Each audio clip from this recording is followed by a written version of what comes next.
Hay momentos en que la vida parece transcurrir con normalidad y sin embargo todo se siente pesado. No se trata de un episodio de tristeza pasajera ni de un día gris. Se trata de un cansancio profundo que atraviesa cada gesto, cada pensamiento y cada emoción. La tristeza dura lo que dura una razón externa. El alma cansada lleva consigo un agotamiento sin causa lógica, una señal silenciosa de que algo esencial se ha desconectado. La fatiga del alma no es debilidad ni negatividad crónica.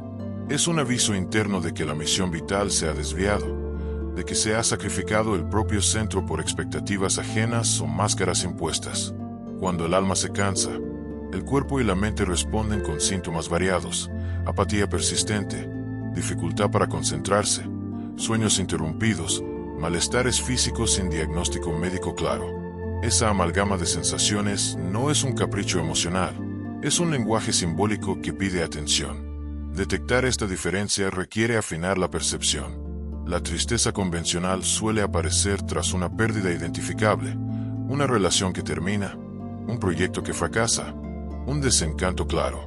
La fatiga del alma, en cambio, surge sin disparadores evidentes.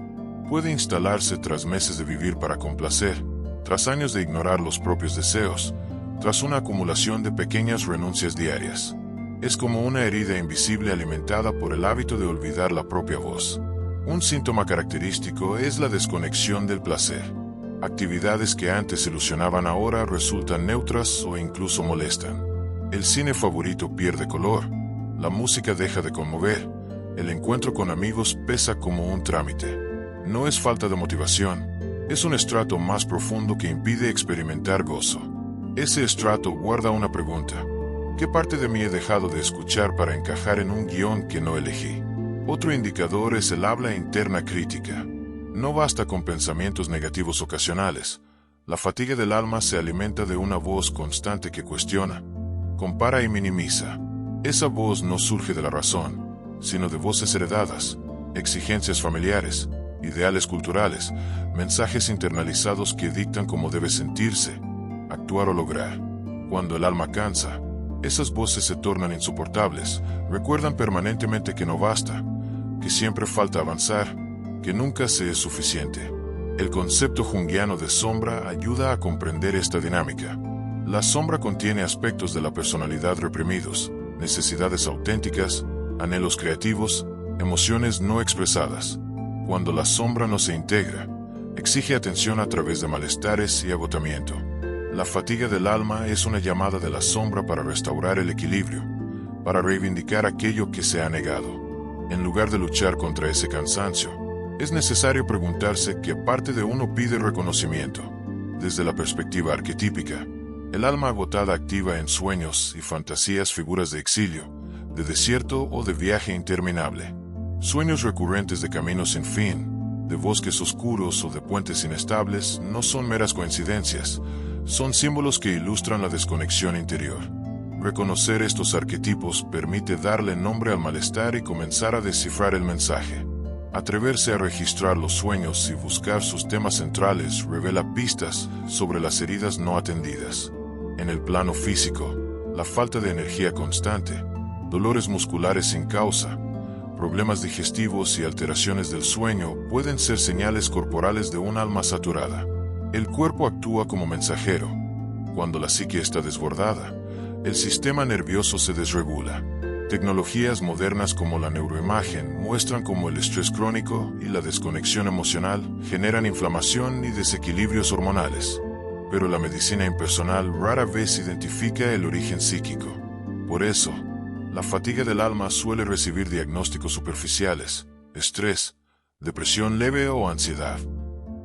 Más allá de la etiqueta, lo crucial es atender la raíz simbólica.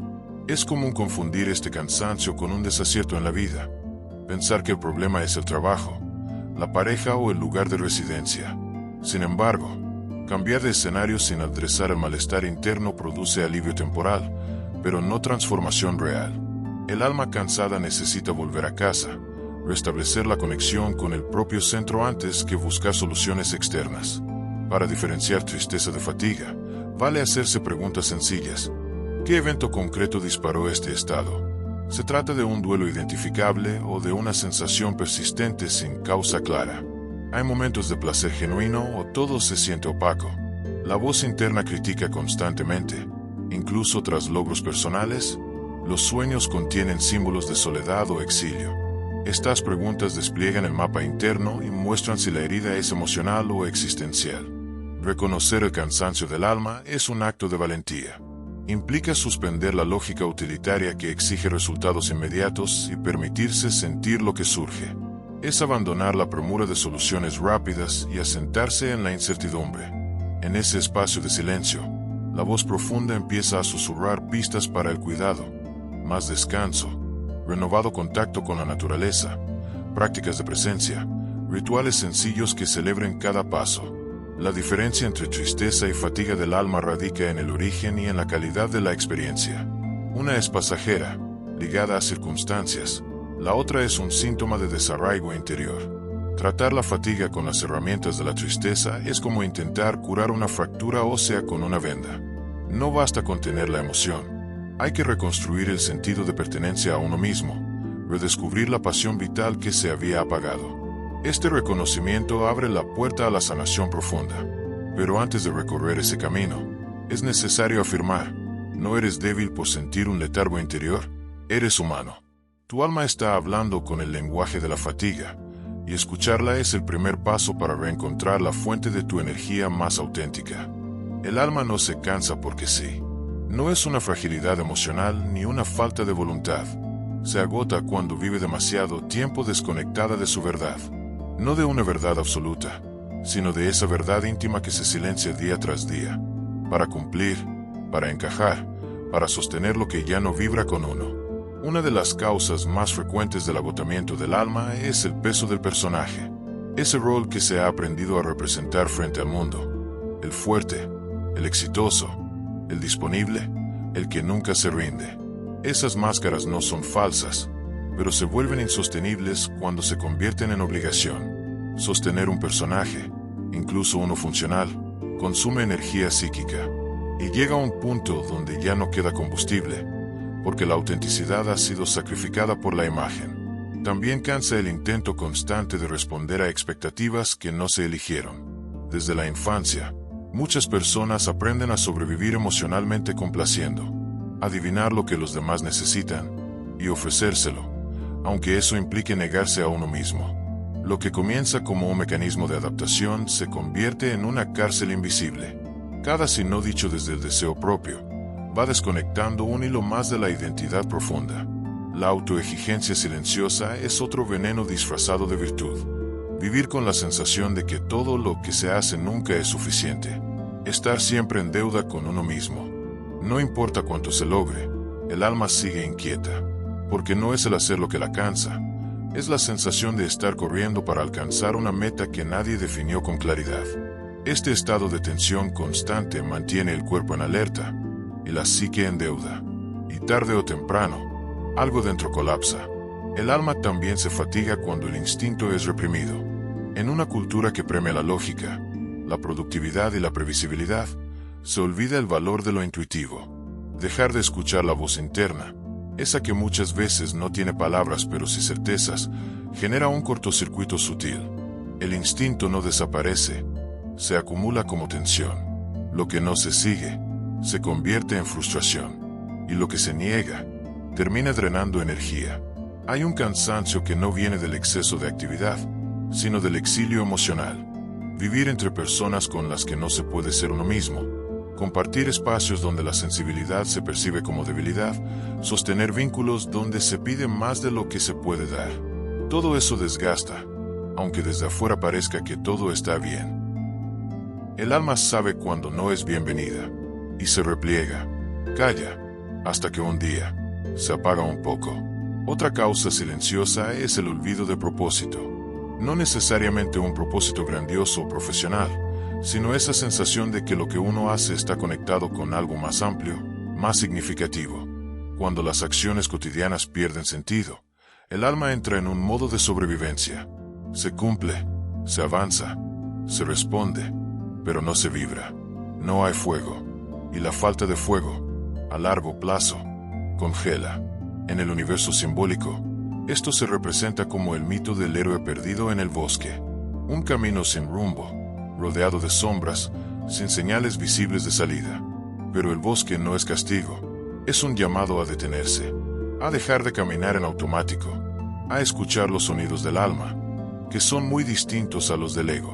El ego quiere control, rapidez, certeza. El alma pide tiempo, silencio, transformación. La desconexión del cuerpo también contribuye al agotamiento interno.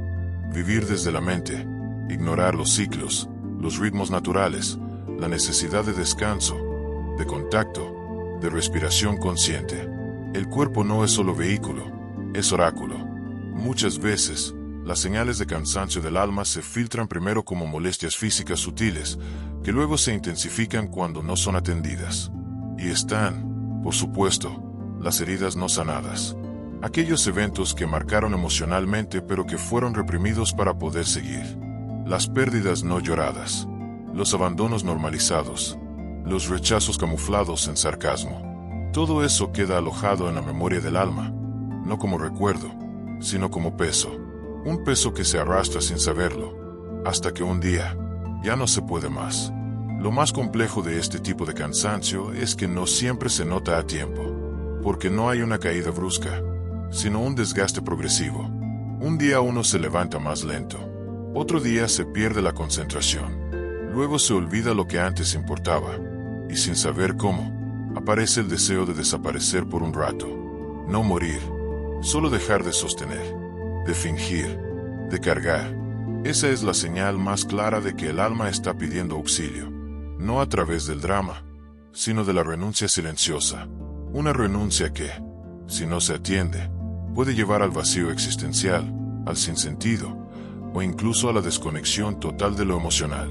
Pero nombrar las causas es el inicio del regreso, porque una vez reconocidas, ya no pueden ocultarse con frases hechas ni con rutinas apretadas. Ver con claridad que partes de la vida están drenando el alma es un acto de honestidad que abre la posibilidad de cambio. No se trata de culpar, sino de comprender, porque lo que se comprende, se puede transformar. Es importante reconocer el lenguaje del alma. El alma no habla con palabras, habla con símbolos, con síntomas, con silencios. Habla en el cuerpo, en los sueños, en los tropiezos que parecen casuales y en los patrones que se repiten una y otra vez. Aprender a escucharla no requiere títulos ni técnicas complejas. Requiere presencia, atención profunda y la disposición a ver más allá de lo evidente. Uno de los lenguajes más antiguos del alma son los sueños.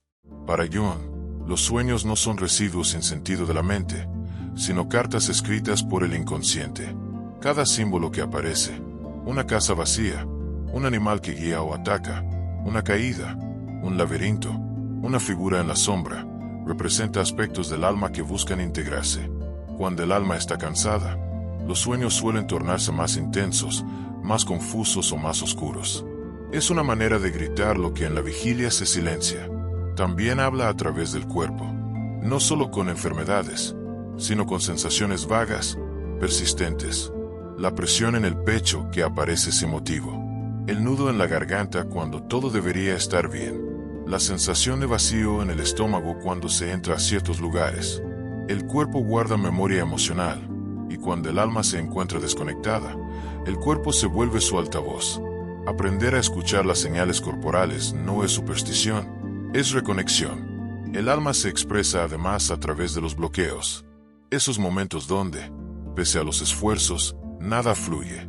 El proyecto no arranca, la relación no avanza, la decisión se posterga indefinidamente. No siempre se trata de falta de disciplina o miedo. A veces es el alma frenando el impulso del ego, señalando que ese camino no es el suyo. Cuando todo parece detenido sin explicación lógica, quizás el alma esté diciendo, por ahí no. Otra forma de expresión es el patrón repetitivo. Atraer el mismo tipo de vínculos. Chocar con la misma herida disfrazada de distintos rostros. Sentir que la historia se repite con otros escenarios, pero con el mismo final. Esas repeticiones no son casuales. Son llamadas simbólicas a mirar dentro. A veces el alma repite lo que no ha sido comprendido, hasta que se escucha con el corazón y no con la mente. También se manifiesta en los olvidos. No esos que se explican por la distracción, sino los que dejan en blanco algo que era importante. Olvidar una cita significativa. No recordar un detalle que dolía. Perder cosas simbólicas, llaves, diarios, fotografías. Jung hablaba del lapso significativo, de cómo el inconsciente actúa incluso a través del olvido, como si borrara de la superficie lo que aún no ha sido digerido en lo profundo. El lenguaje del alma puede hacerse presente en sincronías, encuentros inesperados, frases que se repiten, símbolos que aparecen con insistencia. No son coincidencias vacías. Son guiños del inconsciente que empujan a detenerse y mirar. A veces una canción, un libro abierto en una página aleatoria, una frase dicha al pasar por alguien desconocido, pueden traer más verdad que horas de pensamiento racional. También habla cuando hay desconexión. Esa sensación de estar con gente pero sentirse solo, de estar ocupado pero vacío, de cumplir metas, pero no sentir satisfacción real. El alma no se sacia con logros ni con aplausos. Se nutre de sentido, de belleza, de presencia. Cuando estos elementos faltan, no importa cuántas cosas funcionen, algo adentro comienza a quebrarse. Una herramienta esencial para escuchar el alma es el símbolo. Jung entendía el símbolo como un puente entre lo consciente y lo inconsciente. Un símbolo no se agota en su significado literal. Un río puede ser un río, pero también puede ser el fluir de la vida, lo que arrastra o lo que purifica.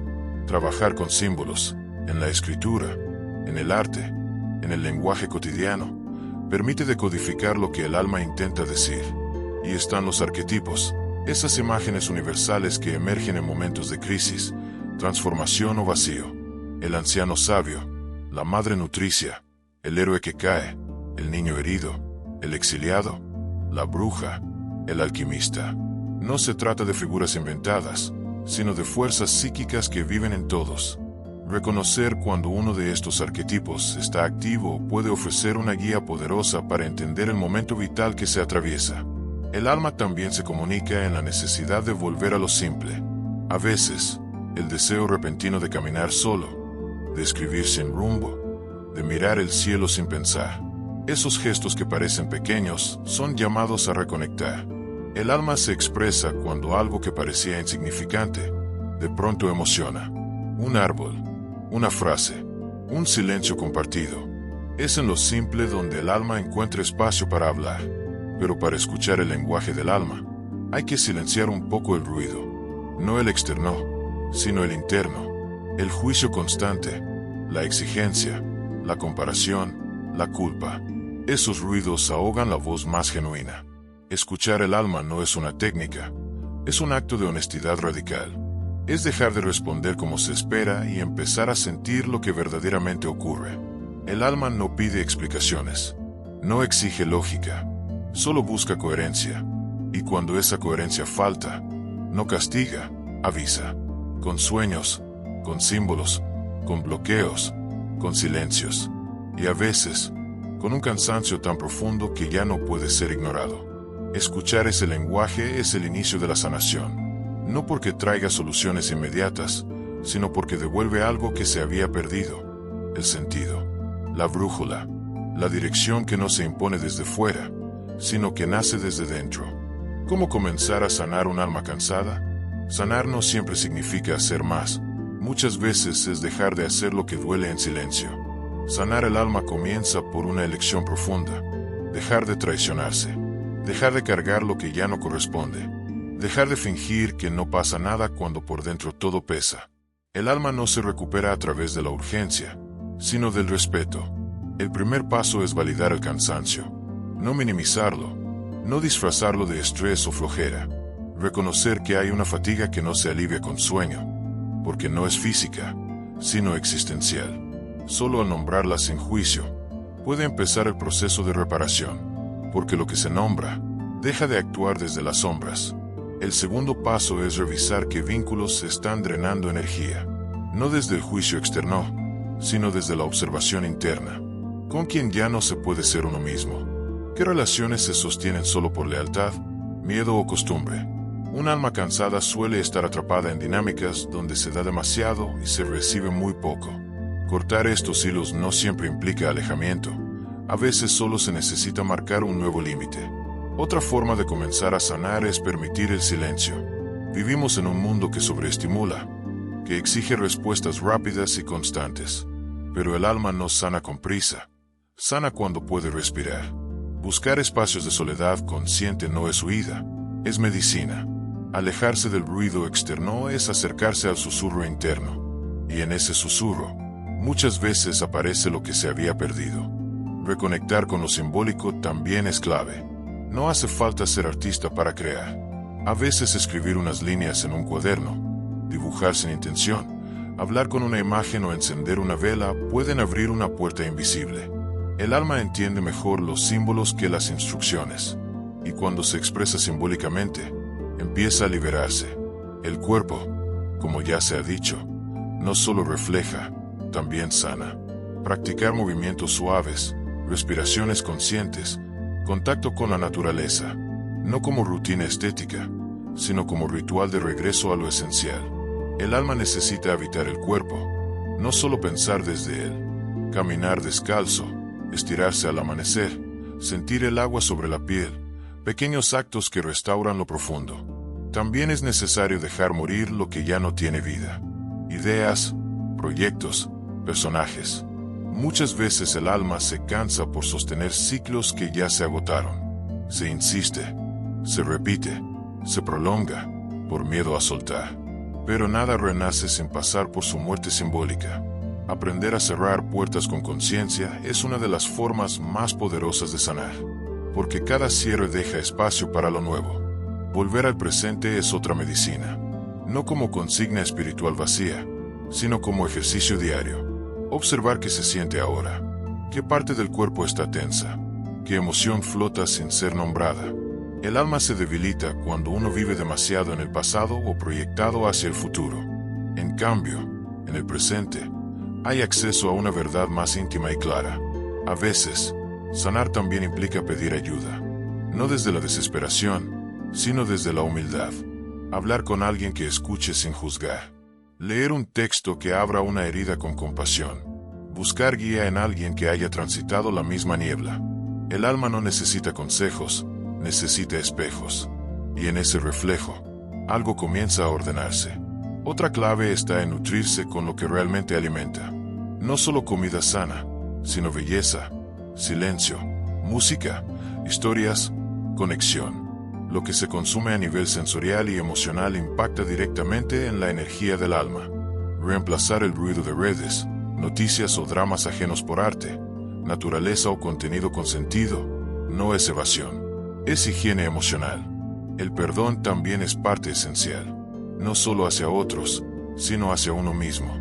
Por haberse olvidado, por haberse negado, por haberse exigido hasta el límite.